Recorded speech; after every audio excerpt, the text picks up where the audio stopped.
पंकज का कॉलेज में पहला दिन था। कॉलेज के सभी बच्चों की रैगिंग हो रही थी। पंकज की भी बारी आई तो वरुण नाम के एक लड़के ने कहा, हाँ भाई, मुझे पता चला है तो किसी भी चीज से नहीं डरता। वरुण भाई, इसके बारे में यही पता चला है कि इसे बिल्कुल भी डर नहीं लगता है, भले ही इसे कितनी भी अंधेरी रात में कहीं भी भेज दो।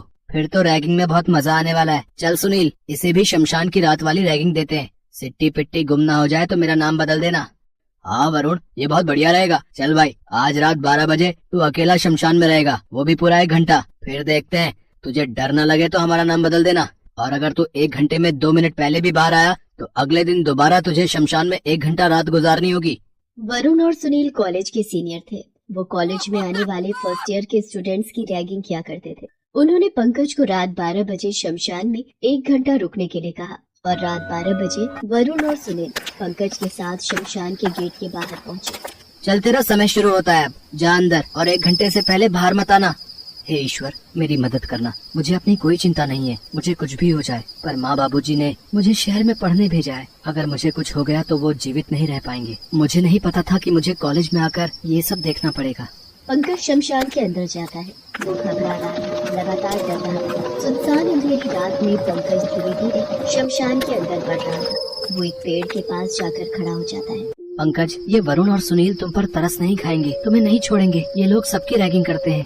तुम कौन हो और तुम मेरा नाम कैसे जानते हो, और तुम्हें कैसे पता कि वरुण और सुनील मेरी रैगिंग कर रहे हैं? अरे मैं तुम्हारे कॉलेज में ही तो पढ़ता हूँ, तुम मुझे नहीं जानते, पर मुझे तुम्हारे बारे में सब पता है। तुम इस कॉलेज में नए आए हो। अच्छा, तुम इसी कॉलेज में पढ़ते हो? तुम्हें मैंने कभी नहीं देखा। अरे वो मैं छुट्टियों के लिए घर गया हुआ था तो आज ही वापस आया हूँ। मुझे लगता है अब 1 घंटा बीत चुका है, तुम्हें अब जाना चाहिए। तुम मेरे साथ नहीं चलोगे? तुम्हारा घर कहाँ है? मेरा घर तो यही है पास में, मैं यहीं रहता हूँ। पैदल का रास्ता है, मैं चला जाऊंगा। ठीक है, फिर तो मुझे कल कॉलेज में मिलना, मैं तुम्हारा वेट करूंगा। निखिल से मिलकर पंकज को थोड़ी सांत्वना मिलती है और उसकी घबराहट भी दूर हो जाती है। जब पंकज सही सलामत शमशान से बाहर आता है तो वरुण और सुनील उसे देखकर चौंक जाते हैं। यार वरुण, ये तो मुस्कुराता हुआ बाहर आ रहा है, जैसे कोई मूवी देख कर आ रहा हो। इसे तो बिल्कुल डर नहीं लगा, बल्कि 1 घंटा 10 मिनट तक ये शमशान में रुका रहा। वरुण, सुनील, मैंने ये टास्क पूरा कर लिया है। अब मैं हॉस्टल जा रहा हूँ, कल मिलूंगा, बाय। ऐसा कैसे हो सकता है? इस टास्क को पूरा करने में तो न जाने कितनों की सिट्टी पिट्टी गुम हो जाती है, और इसने इतनी निडरता से ये टास्क पूरा कर लिया। अगले दिन पंकज निखिल को ढूंढ रहा था, तभी निखिल आ जाता है। कैसे हो दोस्त? किसे ढूंढ रहे थे? मैं तुम्हें ही ढूंढ रहा था। कल रात के लिए शुक्रिया दोस्त, अगर तुम न होते तो मैं डर के मारे मर ही जाता।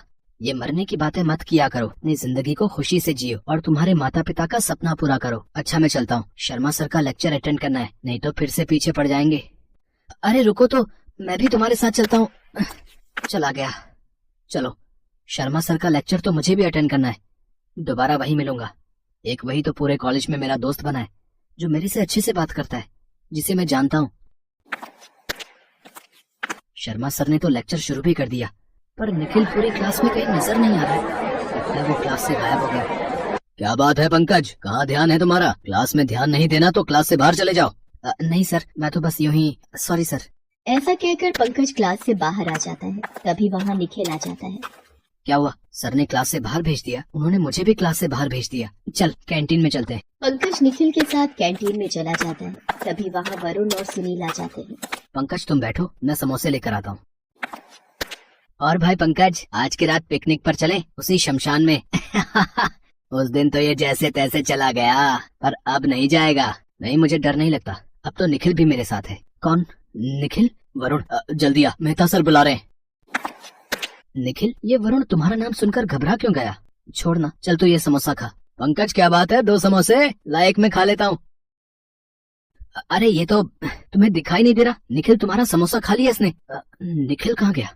किससे बात कर रहा है और किसका समोसा खा गया मैं? सॉरी यार, कोई आने वाला था क्या? तुमने निखिल को नहीं देखा? अभी यहीं तो बैठा था। निखिल? कौन निखिल? यहाँ तो कोई नहीं बैठा था। सुबह सुबह सपना देख रहे हो क्या? निखिल मेरा दोस्त जो हमारी क्लास में पढ़ता है। कल जब वरुण और सुनील ने मुझे शमशान में भेजा था तो उसे भी वही टास्क मिला था, तभी से हम दोनों दोस्त बन गए हैं। तुम निखिल को कैसे जानते हो? तुम उसे कहाँ मिले? मैं तो उससे रोज मिलता हूँ, अभी भी वो मेरे साथ यहाँ पर था, अभी आ जाएगा। निखिल अब कभी वापस नहीं आएगा, आओ मेरे साथ आओ। चपरासी पंकज को अपने घर ले जाता है। वो सामने दीवार पर तस्वीर देखो, मेरा बेटा निखिल 2 साल पहले मर चुका है, तो वो तुम्हें कैसे मिल सकता है? निखिल मर चुका है तो फिर? 2 साल पहले निखिल की लाश शमशान में खून से लहूलुहान पड़ी मिली थी। मेरा बेटा निखिल मारा गया। मेरी ही गलती थी कि मैंने उसे इस कॉलेज में पढ़ने के लिए कहा। बाबा, निखिल की आत्मा ने मुझसे बात की है, मेरा यकीन करो। मेरा निखिल अपने लिए इंसाफ मांग रहा है, शायद इसीलिए ही वो तुमसे मिला। पंकज चपरासी की बातों को सुनकर परेशान हो रहा था। न जाने कब रात के 11 बज गए और वो अकेला ही चलता हुआ उस शमशान में आ गया। मैं शमशान में कैसे आ गया? मैं तो हॉस्टल की तरफ जा रहा था। आओ पंकज मेरे दोस्त, मुझे पता है बाबा ने तुम्हें सब सच बता दिया है। तुम मेरे पीछे क्यों पड़े हो? निखिल, तुम्हें मुझसे क्या चाहिए?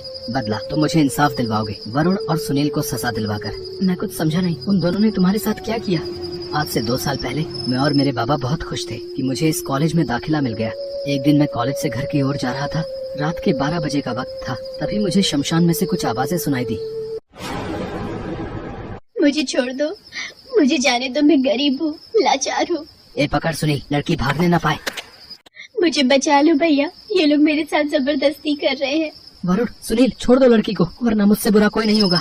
निखिल अकेला था। वरुण और सुनील उस पर भारी पड़ रहे थे। अचानक सुनील पीछे से निखिल के सिर पर डंडे से वार करता है। बहन तुम जाओ, भागो, अपनी जान बचाओ, प्लीज जाओ बहन। वो तो बचकर भाग गई, तू नहीं बचेगा। सुनील, इसे जिंदा छोड़ना खतरे से खाली नहीं है। निखिल चीखता रह जाता है। वरुण उसके पेट में लगातार चाकू मारता जाता है। कुछ देर बाद निखिल की चीखें सुनसान शमशान की अंधेरी रात में ठंडी पड़ जाती है। मुझे उन दोनों से सिर्फ तुम ही इंसाफ दिलवा सकते हो पंकज। मैं तुम्हें इंसाफ जरूर दिलवाऊंगा, ये मेरा वादा है।